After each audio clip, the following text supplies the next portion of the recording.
So, hey guys, I hope you had a good weekend. I wanted to touch base and I guess I've been really kind of mad at myself lately, and it's just kind of vocalized outward.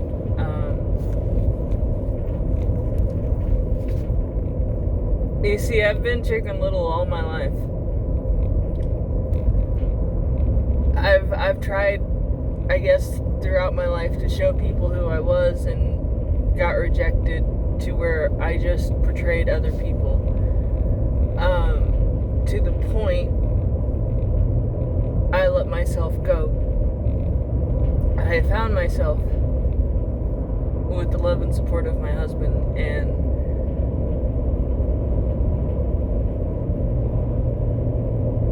that rejected feeling I feel coming back. Not because of anybody, but because of my dream.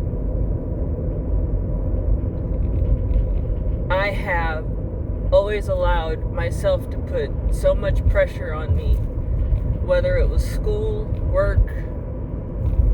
No one ever had to do anything bad to me. No one ever had to really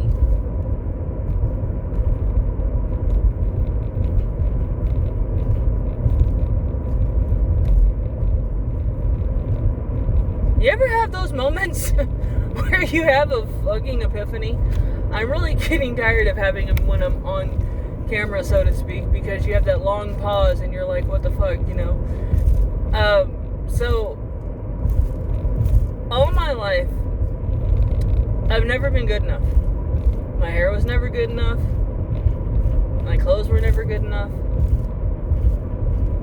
And it would be fine if it was to the outside world. No, they just kind of made fun of it, you know, because I hated my hair, and, you know, I used to have people throw shit in my hair because it's always been frizzy and dead ends and poofy and everything like that. So that's why it's like, I have really curly, naturally curly hair, so in Oklahoma, humidity, poof, you know.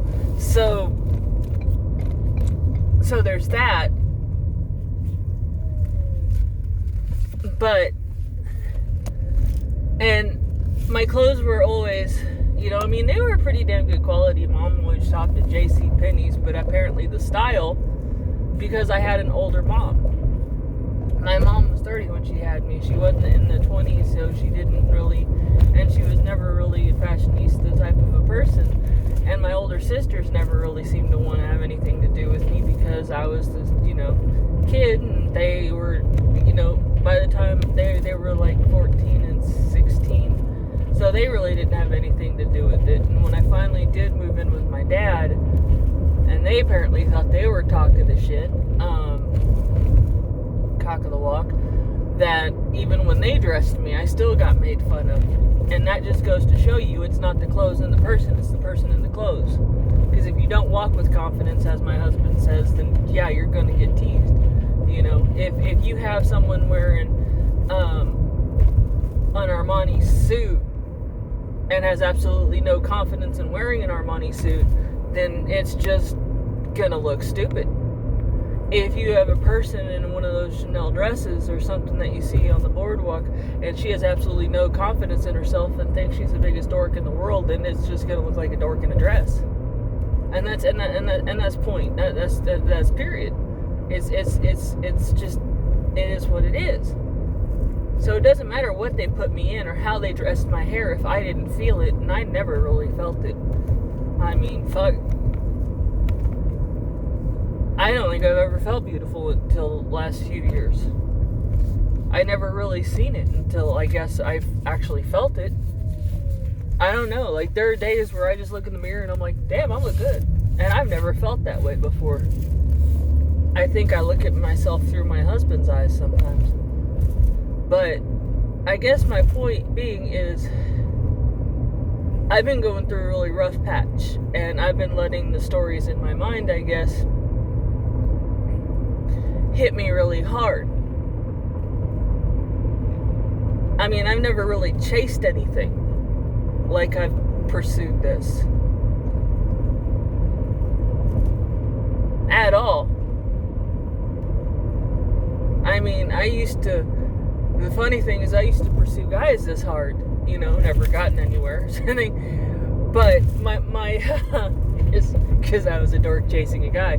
I was if you ever remember in your schoolyard, the person that you'd watch like Sandlot where they'd all bully that kid, right? Or something like that. I was the one that people would run from and say, oh my god, cooties, and I thought it was a game.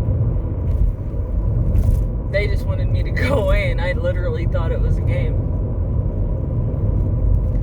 But back to this is because I never thought I was good enough, or my parents or my sisters or anyone else said my hair wasn't good enough. I had one vocal person that said it's okay, and that was my mom. I think that's why I clung to her so much as a kid, because she was the only one that said I was okay.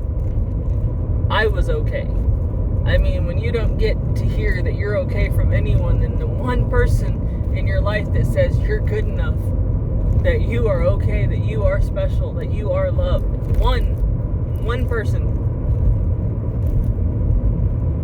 then the other ones shout the loudest and you can hear them better. And it was in that I'll never be good enough.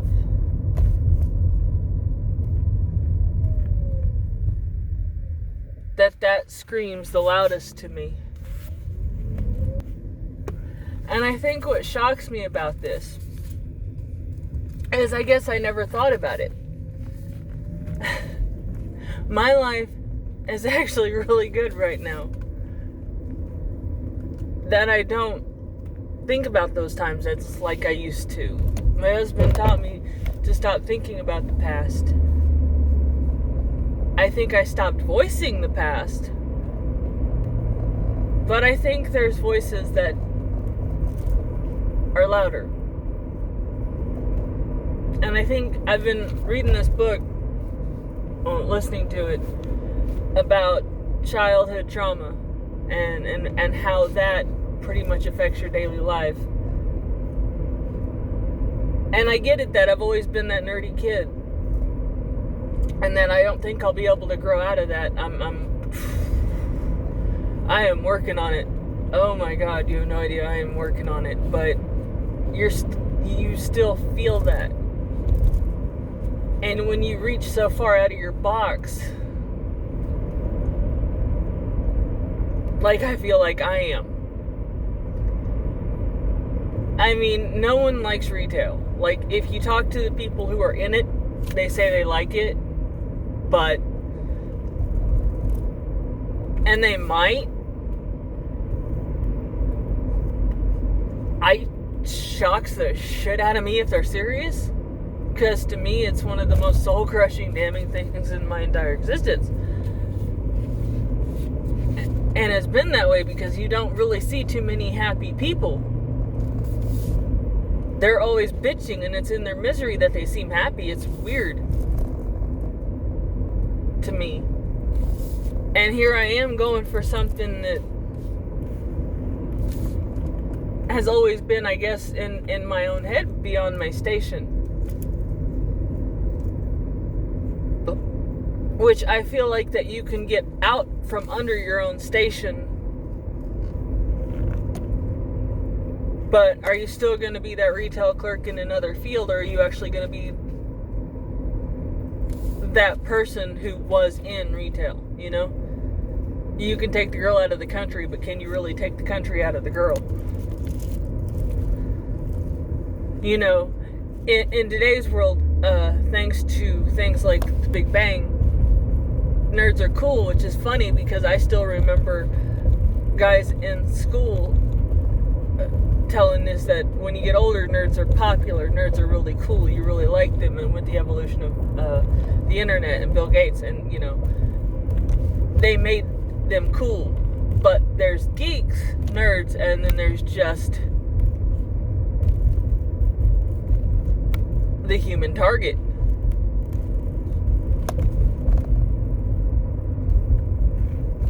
And the older I get, and the more I realize that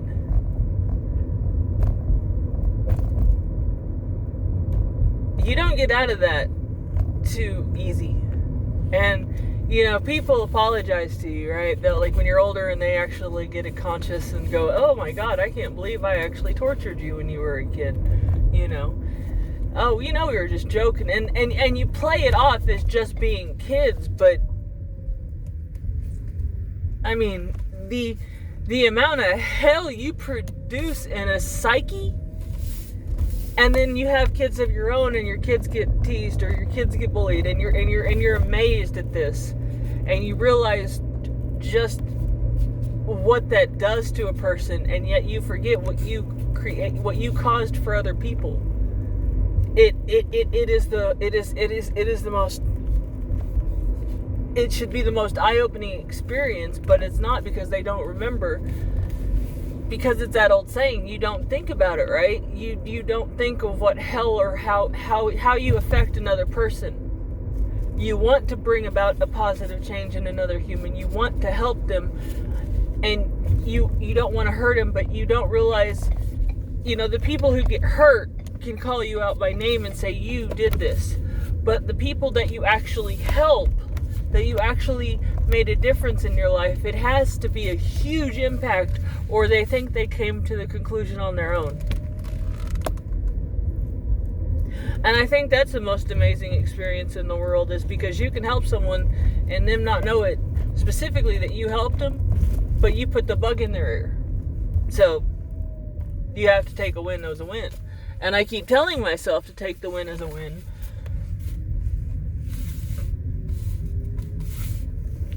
But the other shit tells me it's not a win. You know, if they don't acknowledge you, it's not a win, right?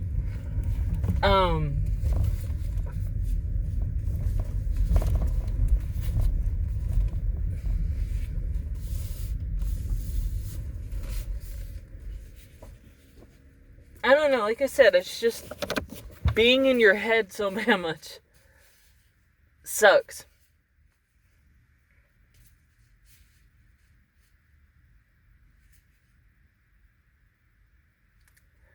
You know, you wonder if you're the only one that deals with this.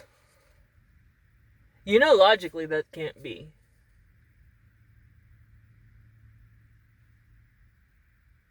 But then again,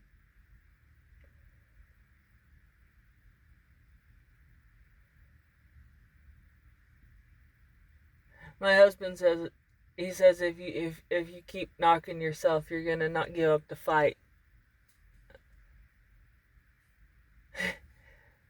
He always calls me Rocky.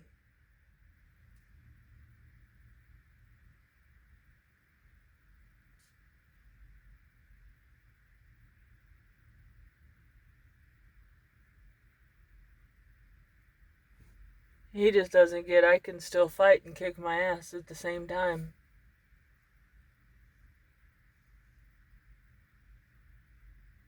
Because all I have to do is convince myself I'm not fighting for me.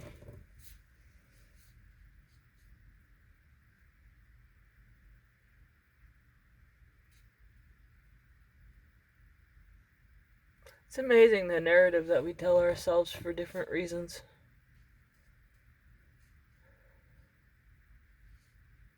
He laughs. He's like, well, quit if you want to quit. I said, I don't want to quit.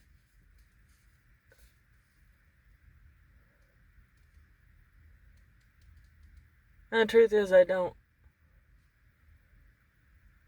Part of me can't.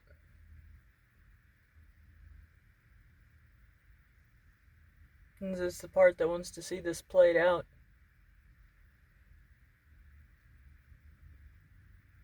It's amazing how stupid college can make you feel, but it's also amazing how determination can make you feel smart.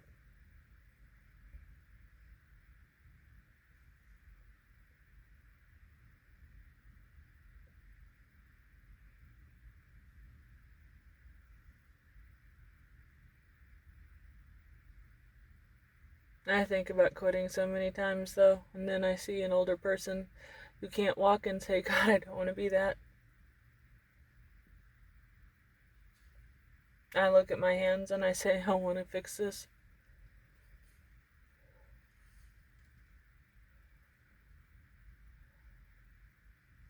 I find a book I want to read and I got a stack of them I still haven't got through. And I want to learn more.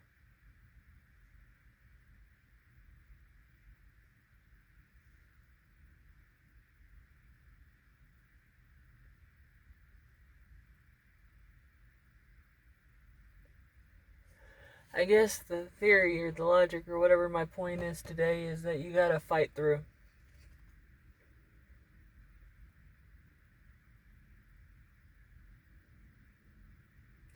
It's just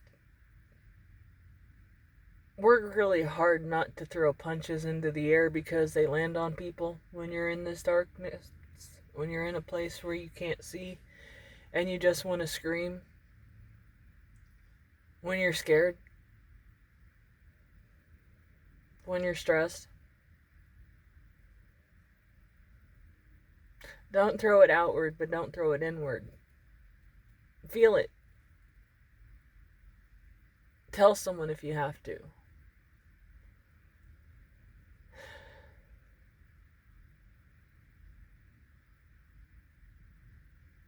But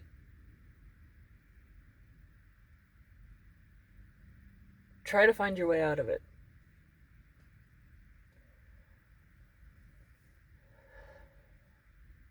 Or get back in a routine. Try to find a spot where you can work out. Make time. Make time to work out and get in the sunlight, because that's probably what it is.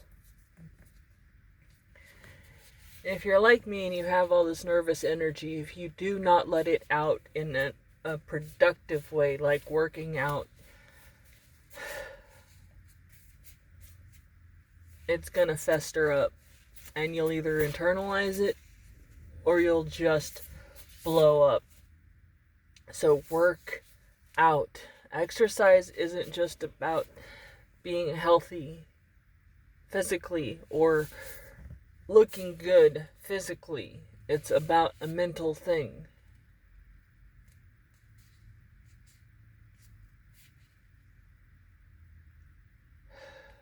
Just force yourself to work out or get an accountability partner that makes you work out. It doesn't have to be high intensity. It doesn't have to be anything but walking, but get out.